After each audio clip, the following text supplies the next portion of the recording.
ce soir, chacun va rester dans sa zone qu'on a délimitée avec les séparations. On ne sort pas, il y aura 5-6 balles par aire de jeu. On s'occupe que des balles qu'on aura dans notre aire de jeu. Stop! Les nouvelles consignes sont claires et chaque pongiste doit s'y plier à la lettre. Ici, la reprise des entraînements en salle se fait selon 2-3 credos précis, chacun sa raquette, chacun dans sa zone et à bonne distance de l'autre. Forcément, ça casse un peu les habitudes des jeunes, mais dans le contexte actuel, il faut s'habituer à faire du tennis de table autrement. On n'a pas le droit de sortir de notre zone et on doit avoir 1 mètre entre nous. En tennis de table, vu qu'on n'est pas, c'est pas un sport trop collectif, on est obligé on est loin des autres et ça change pas grand-chose pour moi. Moi, tant que ça m'amuse, je continuerai et puis j'ai envie de progresser, donc je serai là.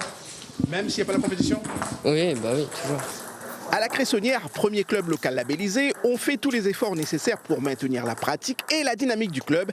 La méthode n'a pas forcément changé, plutôt la mise en place des séances. On a essayé de baliser avec les moyens qu'on avait la salle pour que les enfants ils ont un sens de circulation dans la salle. On fait en sorte qu'ils aient le moins de balles possible à manipuler.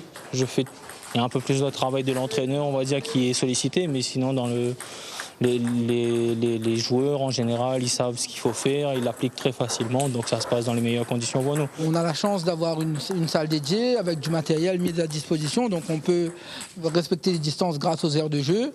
Les entraîneurs, tous les entraîneurs sont briefés là-dessus. On a le cahier de suivi, le masque pour les pauses, même à l'arrivée à la sortie, on se lave les mains, tout ça.